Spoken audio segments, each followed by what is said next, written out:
Bismillahirrahmanirrahim. Assalamualaikum warahmatullahi wabarakatuh. Kami dari kelompok 6 yang beranggotakan saya, Siti Fadriyanti, dan rekan saya, Temi Silvana, yang akan memaparkan memaparkan materi tentang model pembelajaran tutorial dengan dosen pengampu yaitu Dr. Lia Amalia, MPD. Mari kita simak. Oke. Assalamualaikum warahmatullahi wabarakatuh. Halo teman-teman, saya dari kelompok 6, Siti Fadriyanti, akan menyampaikan materi pertama tentang model pembelajaran tutorial. Yang pertama yaitu pengertian tutorial. Tutorial atau tutoring adalah bantuan atau bimbingan belajar yang bersifat akademik oleh tutor kepada mahasiswa atau sering juga disebut tuti untuk membantu mahasiswa dalam belajar, baik secara individu maupun berkelompok. Langkah-langkah pembelajaran tutorial.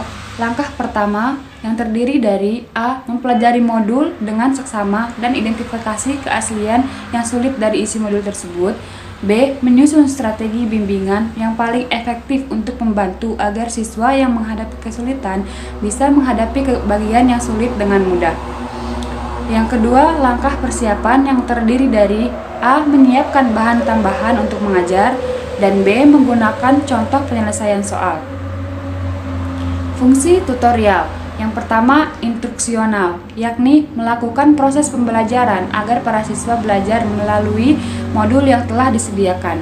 Yang kedua, diagnosis bimbingan untuk membantu para siswa yang mengalami kelemahan dalam berpikir.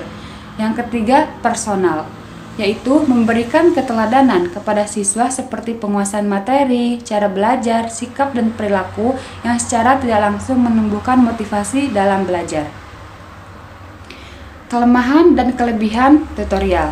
Yang pertama, kelebihan, yang terdiri dari tuti akan memperoleh pelayanan pembelajaran secara individual sehingga permasalahan spesifik dapat dihadapi secara spesifik juga.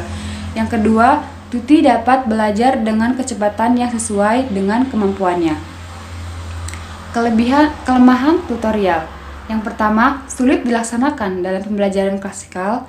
Kedua, diperlukannya teknik mengajar dalam tim teaching dengan pembagian tugas di antara anggota tim. Yang ketiga, jika jumlah tuti banyak, diperlukannya kesabaran dan pemahaman tutor tentang materi yang sedang dipelajari oleh tuti.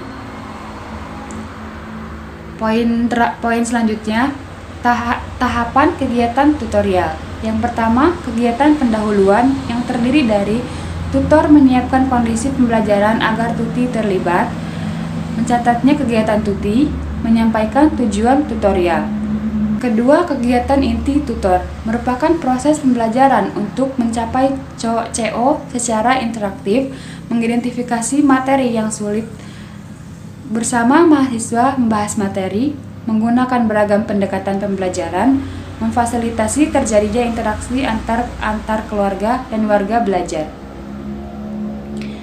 Yang terakhir, kegiatan penutup yang terdiri dari membuat kesimpulan dan rangkuman bersama, melakukan refleksi kegiatan bersama, menilai kegiatan, memberikan umpan balik terhadap proses dan hasil pembelajaran, memotivasi mahasiswa untuk mendalami materi, dan yang terakhir, melakukan kegiatan tidak lanjut melalui layanan konseling.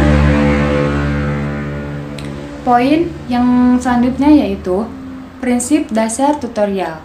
Yang pertama, interaksi tutorial sebaiknya berlangsung pada metakognitif, yaitu tingkatan berpikir yang menekankan pada pembentukan keterampilan how to think. Yang kedua, membimbing tuti dengan teliti dalam keseluruhan proses belajar yang sedang dijalani. Yang ketiga, tutor harus bisa mendorong tuti sampai pada taraf pengertian.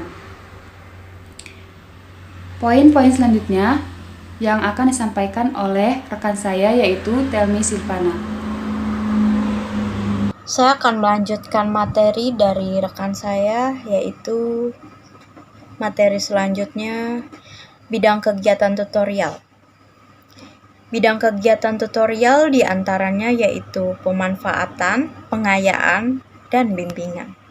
Tujuan tutorial itu meningkatkan penguasaan pengetahuan para siswa, meningkatkan keterampilan siswa tentang cara memisahkan masalah, mengatasi kesulitan agar dapat membimbing diri sendiri.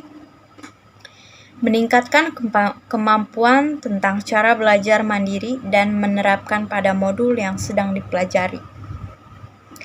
Macam-macam tutorial ada 3 metode, yaitu 1. Konsultasi. Apa sih yang dimaksud dengan konsultasi itu? Konsultasi yaitu metode siswa dan tutor bertemu secara teratur. Praktikum yaitu bisa diadakan dengan berkelompok atau perorangan untuk menunjukkan keterampilan.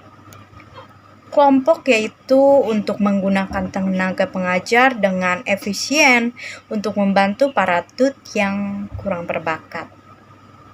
Model tutorial yaitu ada beberapa. Yang pertama adalah tutorial tatap muka, tutorial tertulis, tutis lewat surat menyurat atau korespondensi. 3. Tutorial elektronik lewat televisi, radio, dan internet. 4. Tutorial online. Ciri-ciri tutorial yaitu 1. Memberikan kesempatan kepada siswa untuk mengembangkan kemampuan memecahkan masalah secara rasional. 2. Merasa sadar diri sebagai anggota kelompok, kesadaran bahwasanya memiliki tujuan yang sama. 4. Memiliki rasa yang saling membutuhkan dan ketergantungan. 5. Interaksi dan komunikasi antar anggota.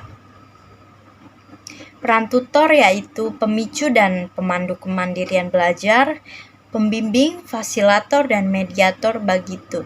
Memberi panduan agar tut mau belajar secara mandiri, memberikan umpan balik baik secara langsung ataupun tidak. Kesepian tanpa kekasih. Cukup sekian dan terima kasih.